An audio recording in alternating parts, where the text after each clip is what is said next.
the shot that Jordan Poole decided to take at the end of Warriors-Lakers. Draymond passed him the ball, probably wanted to punch him in the face again. Clay wasn't good last night. Clay isn't as good as he was. They're going to need everything Steph has. The Lakers end up winning that series.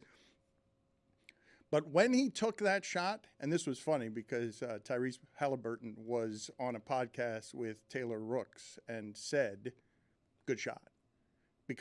And said he would have taken the same shot. And I have ceased to know, honest to God, what is a good shot in that sport. Because, of course, when he misses it, it's a bad shot. But so many guys in that sport can now make that shot. I saw Trae Young celebrated for doing that in Boston at the end of a game when I'm like, that's a terrible shot at the end of the game. That's a terrible decision for your season. But when it goes in, it's not a terrible shot. A good shot is an open shot in the NBA now because people can shoot from so far away. Damian Lillard, Steph Curry, even Jordan Poole hit 6 threes that game. If it's an open shot, it's a good shot. He just missed it. Okay, but I would say to you at the end of a game against the Lakers, if I need a three-pointer, I'm okay with only one person on the Warriors taking that shot from that distance, and it ain't Clay. Yeah. It's one guy. I'm okay with a shot from that distance. It's certainly not Jordan Poole. There were reasons why I wasn't crazy about the shot, and I could be talked into. It's why I miss Amin not being here, because I'd love to talk to him about that shot, because he is one of the guys in that league that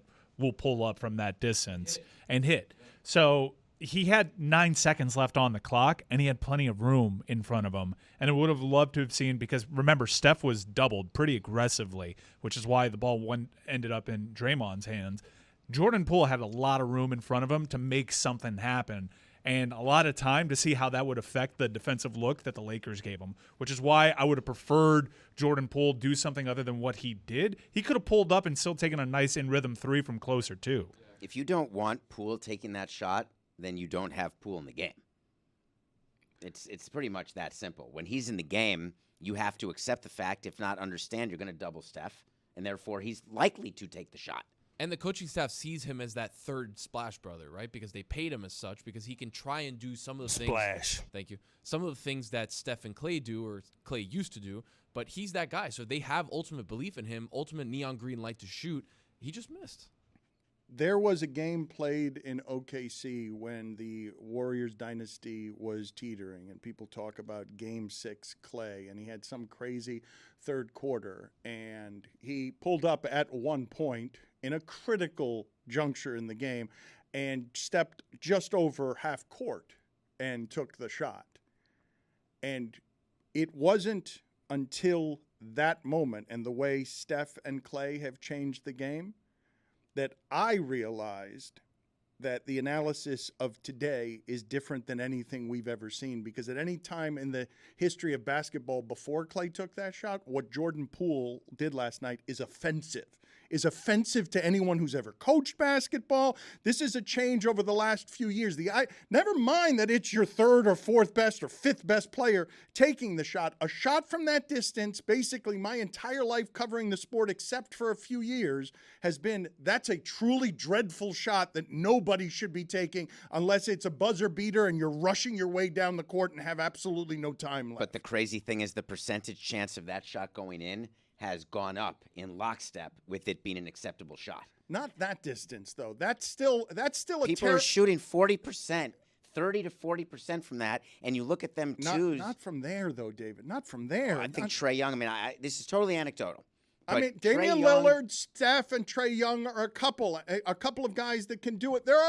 Poole is in that category. Halliburton can do it. I saw him do it to the Heat. He stepped over half court and took the shot. But there aren't. You're not going to tell me that that's a 30 to 40% shot. It's not from out there. For those players, it is. From that distance? For those players. I'm saying that I'm coaching it. I don't like the way the game's changed. But you have to embrace it and realize that's how it is. That there are players who have the green light. It's the 3-0. Didn't we grow up in an era when 3-0 you are taking a strike? Didn't we? I did. Yes. That doesn't exist anymore. I also grew up in an era where 2-0 count, you for sure were getting a fastball. Doesn't exist anymore. And now it's knuckle curves. Those are the changes in the game. But how many guys, can we go through this, please? How many guys in the sport are you actually comfortable? Because to me, I go 3 off the top of my head. It's Trae Young, it's Lillard, and Steph. I don't have a fourth. Like, Halliburton can make that shot. I'd throw Harden in there. I'm looking at Jordan Poole's shot chart, and I think he's in the 30s from that range. From 35 feet? Yeah, I'm looking at his makes. So that's what makes it okay. That's why he's in the game, to do that. I think it's awful. But the numbers would dictate, and there's analytics departments in all these teams. The numbers say we will live with that shot. Why do you think Trae Young, that shot that offended my senses, that shot, and we played the result because it went in, but no, the analytics departments, they didn't play the result. They played the actual shot attempt. But at least Trae Young is your best player. At least Trae Young isn't on a team with Steph Curry. What's Jordan Poole making?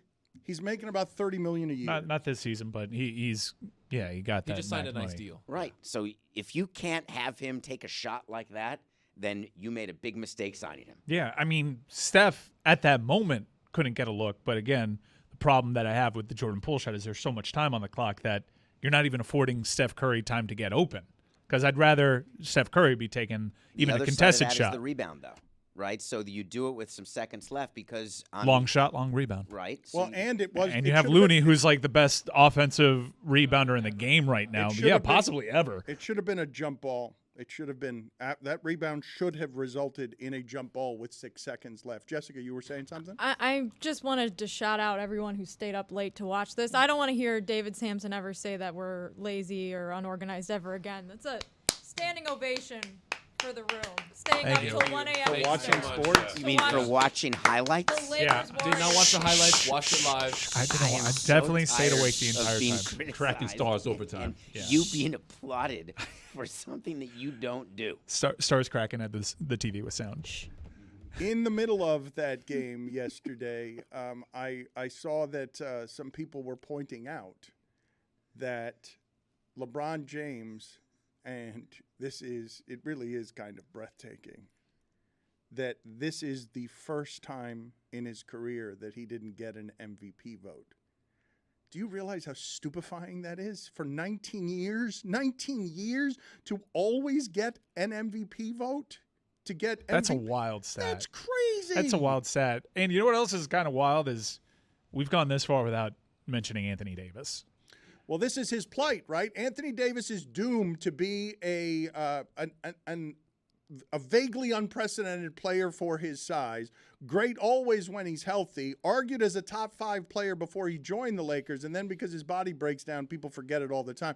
The Warriors don't have an answer for that. You guys are telling me Looney's the best offensive rebounder ever. They do not have an answer for what Anthony Davis does. They will not have any answer for what Anthony Davis does. No team does. A healthy Anthony Davis. But- When LeBron wanted to team up with him, when they were doing the All-Star picks and it was all fixed that way, this is what he had in mind, where LeBron can go 1 for 8 and not have the game that he could have that we're used to him having, and that AD can carry the team. That just hasn't happened because he can't stay healthy. The Warriors are similar to the Heat in the fact that they don't have bigs, right? So they're always going to struggle with an one. offensive-minded big.